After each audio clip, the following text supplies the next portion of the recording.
This is an Ella Dark FBI suspense thriller bundle. Book 7, Girl Forsaken, Book 8, Girl Trapped, and Book 9, Girl Expendable, written by Blake Pierce, read by Amanda Goettl. This is Girl Forsaken, an Ella Dark FBI suspense thriller, Book 7, written by Blake Pierce, narrated by Amanda Goettl. This has been Girl Forsaken, an Ella Dark FBI suspense thriller, Book 7, written by Blake Pierce, narrated by Amanda Goettl.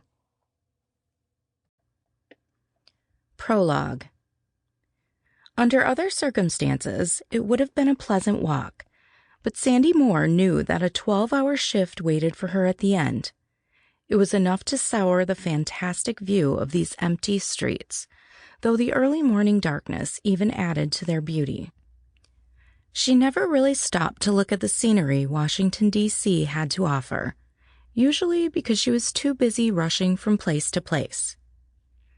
But now that her car was in for repairs and she had to get the bus to work, she could finally take a moment to admire her surroundings en route to the bus stop. Barren pathways, every footstep echoing between the mile-high buildings.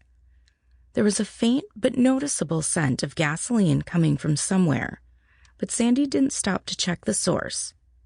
It was nice to be able to walk around without dodging pedestrians, save for a few dog walkers.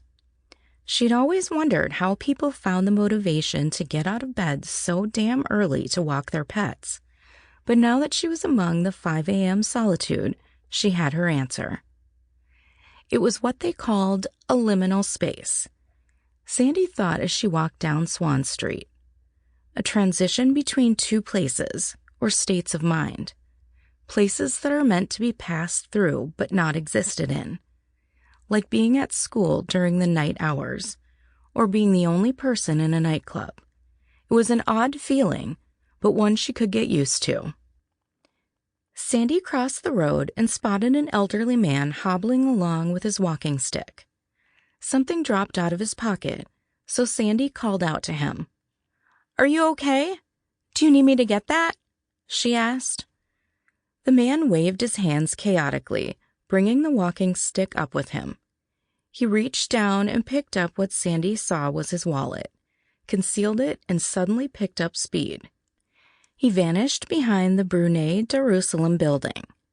Strange, Sandy thought, but in many ways expected. Sample complete. Ready to continue?